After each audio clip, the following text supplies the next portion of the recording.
Hello, and welcome to the My Messy Church podcast.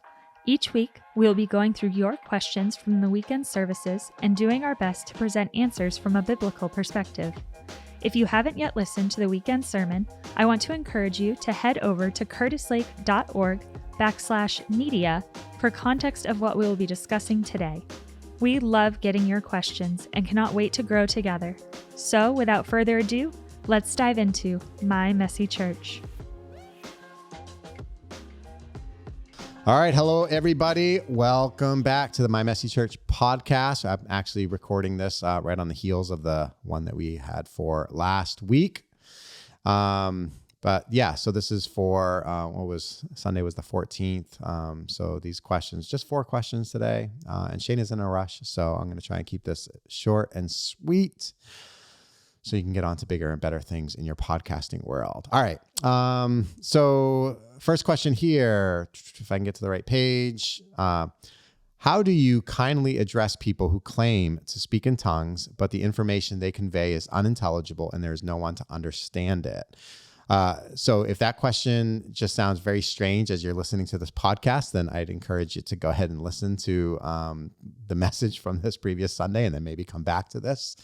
I don't want to set the stage too much, but the part of the topic of conversation was this gift of the Spirit that is described in the Bible, speaking in tongues. We talked about what exactly that is, which is it was the supernatural ability for a person to proclaim the works of God in a language that they did not themselves understand, but that the person who was listening to did understand. And so if you find yourself in a charismatic or Pentecostal kind of church service, you might witness at some point, a person speaking in some other language or dialect or something like that, and be like, oh, if you've never been exposed to that, or what's going on there. A lot of times, at least in my experience, the way that you see that sort of come about is there's a kind of interruption to whatever happens to be going on in the service. Like it isn't planned. It's not like written into the program. It's like, okay, well at 10:53, Mrs. White is going to give us a message in tongues, and then Mr. Jones is going to interpret what Mrs. White has said. Right. So it's not it is more of an interruption. Some who have a more negative take on it would say a disruption of the worship service. And so, but anyway, somebody in the same way that somebody might in English, kind of stand up and deliver a word for the group that's there. What you'll find, in such services as these, is a person does that, but in some foreign language, some different language, some language that is not for our context, that's English. And then what may follow that is a brief pause, and then a person who now says something in English that theoretically corresponds to or is a translation of what was just spoken in another language. So it's really interesting because I don't, while that seems to be kind of, a practice within charismatic kinds of cultures in the last 100 something years, that's not exactly the kind of thing that you see happening in Scripture. I mean, Paul, when you read 1 Corinthians 12 and 1 Corinthians 14, I mean, there's clearly some kinds of these phenomenal spiritual expressions that are happening within the church. And like I said on Sunday, Paul was specifically targeting the gift of speaking in tongues as needing some correction because of, first of all, the amount of attention that the church was giving to it, the amount of priority that the church was giving to that particular experience, as opposed to all the other things that might contribute to a worship gathering. Anyway, so how do you kindly address people who claim to speak in tongues? I don't know how to be super practical about this because, if this person who's asking the question is like constantly finding themselves in that area, the way that the question is even worded suggests that the person asking the question probably doesn't really believe that the person who's speaking in tongues is actually doing something that is essentially a spiritual gift, because they're saying they claim to speak in tongues, but the information they convey is unintelligible, and there's no one to understand it. And so, if it were me, then I had the opportunity to kind of like to teach and instruct, I think I would probably try to convey some of the same information that Paul conveyed, and maybe ask questions like, what is it, to this person who's doing it? Well, first of all, like, where is this even happening? Because it could be completely inappropriate for such a thing. So, like, for instance, if on a Sunday morning, during our worship service, there were just like people like randomly, interrupting or disrupting the service with speaking in tongues. I mean, that would be inappropriate. Like, that's not, Paul says as much, and because there's no, while it may provide an opportunity for the person who's doing it to be, looked at or viewed as spiritual. I mean, look at this spiritual phenomenal experience that they're having. It is, what they're doing is unintelligible to everybody that's in the room, and so there's no benefit for the assembled or gathered group of people. And so Paul says, in his instruction, he says that a person should just, if they're wanting to express this gift that God has given to them, they should rein it in, like in that particular context. They should hold it in, and perhaps leverage the gift in a place that's more appropriate, like when there is a person who's also gifted with the ability to interpret that message in tongues, or perhaps through their own. Paul seems to like suggest that there's a space, for this gift to be expressed in kind of private worship and prayer time, and that there is a spiritual benefit to that like sort of it's not a benefit to the mind in particular. If I pray in English, then my mind and my spirit both benefit from that. And if I pray in an unknown language, then my mind can't benefit from that, because I don't even know what is it that I'm saying, right? But that that there seems to be some allowance for how one's spirit can benefit. But again, there's two very, very different contexts. And so, yeah, I mean, I would try to approach a person with as much like grace and humility as possible, and try to understand kind of like, like what's God doing in that person's life, and what is, how would it be appropriate for this gift that this person has to be manifested? Making the judgment, or trying to discern, absolutely whether or not this person is like legitimately, they have the gift, this particular gift. Like that's probably more than I'd necessarily want to get into, but my primary concern again would be like the appropriateness for the particular contexts. Next question is, can you talk about the difference between the fruit of the Spirit and the gift of the Spirit? Yeah, I mean, there's so the gifts of the Spirit.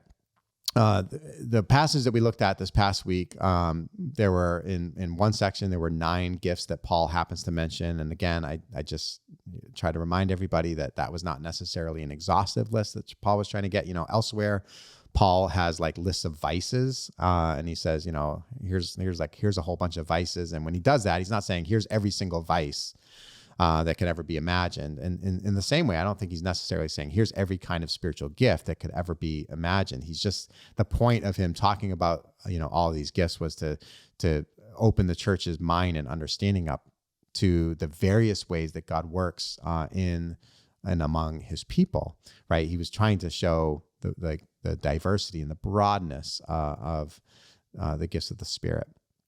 And and so elsewhere he lists like lots of other gifts of the Spirit. So the gift of the Spirit, I think it's the way that God has, specifically enabled you and me to contribute to the expansion of his kingdom, to the building up of his church, and to the expansion of his kingdom into the world, right? How has God gifted me to do that? And the way that God has gifted me to do that is going to be different from the way that God has gifted you to do that. And so there are a couple responsibilities that we have with that. For one, it's on me to not become jealous of the way that God has gifted you, right? Like we are taught and instructed when it comes to the gift of the Spirit that I need to avoid becoming jealous of another person's gifting. Now, that's sometimes hard to do because other people might sometimes express certain gifts and you'd say, man, I really wish I had that gift. I wish God would use me in that way. We don't, in a lot of ways, we don't have the opportunity to make that decision. God has gifted us the way he's gifted us. And so it's our responsibility to, first of all, not be jealous of another person's gifting. But then the other responsibility we have is to not despise our own giftedness or another person's gift, right? To not look at another person's gift and say, oh, you should be more like me. Like, look at how God has gifted me. And if only you were as gifted as I am, or gifted in the same way as I am, then you would, you could sit here at this table with me. Right. Like, so we're not supposed to despise or show contempt for the giftedness of others. Right. So Paul uses the analogy of the Bible, and he says that one part of the body can't say to another part of the body, or can't say, well, I'm not this thing, and so therefore I must not be part of the body. Right. So that's one thing we pointed out on Sunday. The other thing is one part of the body can't say to another part of the body, I don't need you. Right. And so we talked about the importance of how we're all necessary, and that without each member of the body ultimately expressing the giftedness that God has given to us, like, the body suffers when that doesn't happen. All right, so that's the gifts of the Spirit. The fruit of the Spirit, Paul elsewhere talks about in Galatians. He kind of lists, all right, here's when you become a follower of Jesus and God's Spirit is transforming your heart and life, here's what you can expect for God to form in you. Right. And he talks about the fruit of the Spirit. And those, I would say, are common to, or ought to be common to, all of us. Now, the way we, maybe kind of exist in our maturity of those various gifts may be different. My growth in the gift, the fruit, my growth in the fruit of patience, for instance, might be different from the growth of another brother or sister's maturity and patience, right? So they may be different, but patience is required of both of us. Whereas when it comes to, let's say, the ministry of pastoring or teaching, or the gift of healing, or the gift of helping, or the gift of giving, it's not. Paul says, Are all apostles? Are all prophets? Are all teachers? Does everybody perform miracles? Does everybody perform acts of healing? Is everybody gifted with the gift of giving? Is everyone gifted with the gift of helping? No, right? We all have different gifts.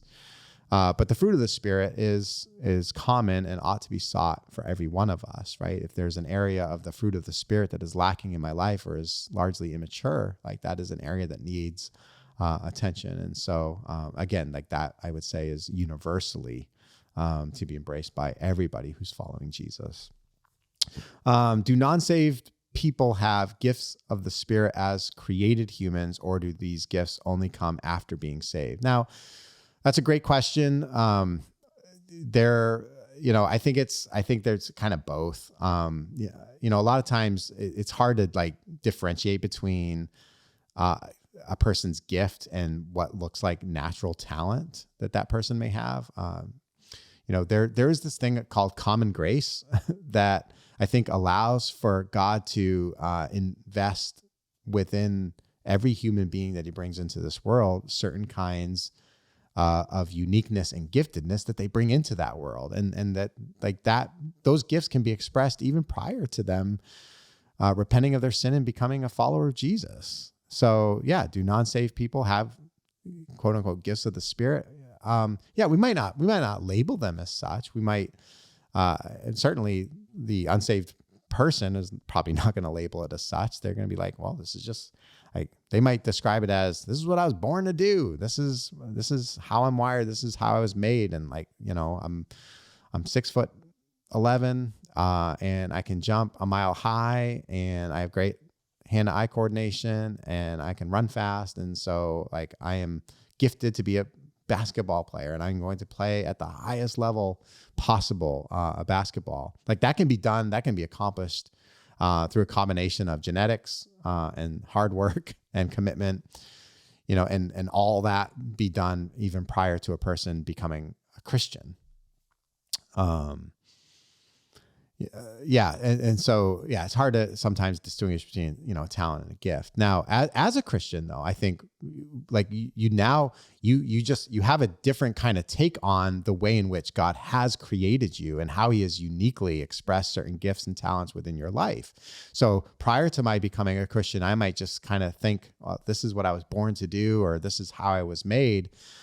As a Christian, that's like, now I look at that through a whole different lens. Now I look at, wow, this is what I was born to do. Like, this is what God brought me into the world for. This is what God wired me for. Like, this is all of my life. God was preparing me to do exactly this, or to contribute exactly that. Right. And so now we're understanding this not just simply as some random talent that I happen to be lucky enough to receive through some weird process of, genetic combinations and cultural and familial experience.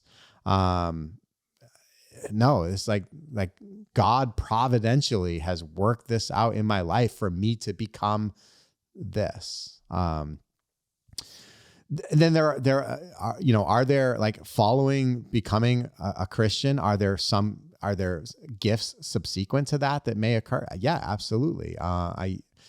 Nobody's going to be born with the talent or the giftedness to perform miracles or to heal somebody. And so it seems like a prerequisite before God using a person in that way, or before God using somebody in an apostolic or prophetic office, say, first that person has to become a Christian. They have to be saved, like, before, that kind of giftedness is necessarily going to be vested in and expressed through that individual. So that's why I say, yeah, I think it's kind of, it's both. There's a combination of things that go into that. All right. Final question. Does Scripture say if tongues can be used without interpretation? I was raised to be cautious of false tongues, but not something if that is biblical. There's a typo here, so I'm not quite understanding the end of the question here. First of all, false tongues. So when it comes to speaking in tongues, there are going to be some sects of Christianity that thinks that, like, any kind of speaking in tongues, like, if it is at all spiritually legitimate, that it's of the devil. And that's if there's something actually supernatural that is occurring when somebody is speaking in this kind of like inspired, unknown language, then, well, that inspiration, it's not coming from God. It must be coming from the devil. And so they have this hyper cautiousness and aversion to speaking in tongues. Now, the reason why they believe this is because they are what you'd call a cessationist. They believe that tongues, the speaking in tongues, is a gift that God vested in the early church, like that first generation church, but that afterward, that gift sort of went out of operation. And so now here we are a couple thousand years later, and that gift is no longer in operation. It was a gift that was set for a certain time, and that's it. So they believe that gift has ceased, and that's why they're called cessationists. And so now, like, if you take that kind of understanding into an experience where somebody is allegedly uttering some divine or some supernaturally inspired source that, well, if it's not God that's giving them that gift, then it must be coming from a darker source, specifically the devil. And so I think, like, biblically, I would just disagree with that. I'm not a cessationist. I think that the gift of speaking, of the ability for God to use a person to deliver an inspired utterance in an unknown language, there's absolutely no reason, scripturally speaking, why God wouldn't or couldn't, continue to use people in that way. In fact, I believe he does. And like, that's not the only one. People who believe that gift is gone out of, is no longer in play. There's a number of other gifts that they would say are also not in play. And I'm not going to get into the kind of scriptural support that they would make or give for that, but I'd say, it's just that's not where I stand. Now, when it comes to like the practical matter of should a person speak in tongues without any potential for those tongues to be interpreted, as I said earlier, no. Like Paul seems to expressly forbid within the gathered church for there to be just these random utterances in unknown languages happening within the context of the worship gathering, because they're not beneficial. In fact, for the Christians that are there, they don't provide any particular edification or building up of the church. And then for any unbelievers that are there, their perspective is going to be, this is just kind of a mad and insane place where there's some really, really strange things going on, right? So Paul says, I'd rather speak something like 5 words in a language that I know than 10,000 words in an unknown tongue, right? Because it's just more profitable for everybody that's there. Now, again, I had mentioned that when it comes to like our private and devotional life, there does seem to be the practice in Scripture of people worshiping and praising God and praying even in the we might use the words in the Spirit or in a spiritual language, which could be an earthly language or a heavenly language, but ultimately a language that is unknown to us, but that is known to God, and that our spirit benefits from that kind of experience. And so, I wouldn't get too concerned about like being like overly cautious that, somebody's spoken in tongues, they must be possessed of the devil. I think that's a bad take. I think far more often what happens if a person is presumably speaking in an unknown language, most likely the origin of where that's coming from is more human, like it's more self-inspired, right? The person thinks that they are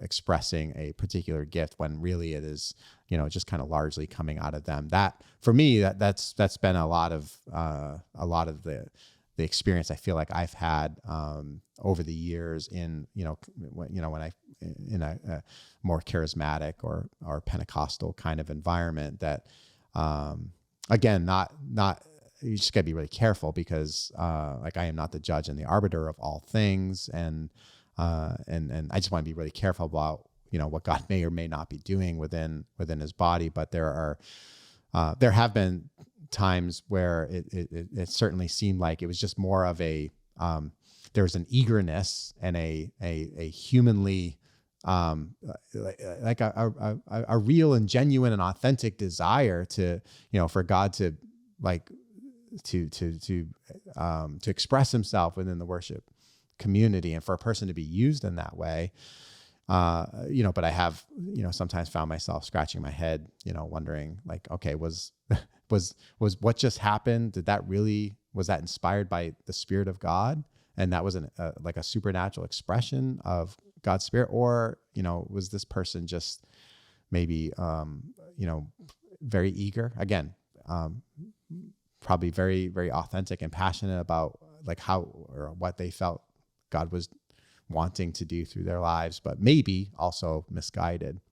So that's always kind of a tricky thing to understand when it comes to this particular topic, especially. But again, I think Paul gives some pretty solid guidelines that provide for an openness to various kinds of experiences that will allow for there to be assemblies that are more charismatic in their expressions of worship, and also those that are less charismatic, that there is opportunity for a person who is like living in and immersed in the Spirit and filled with God's Spirit, as we are called to be, to be given such a gift, that they can pray not only with their minds in a cognitive sense, but that they can also pray with their spirit. And that's perfectly fine. It seems like the scripture makes plenty of a case for that. All right, hope that was helpful. That's all we've got for today. We'll see you next time. God bless. Thank you for joining us for this week's episode of My Messy Church. If you haven't done so yet, be sure to head to your app store and download the Curtis Lake Church app for easy access to all of our content. Thank you so much for joining us, and we can't wait to be with you next week.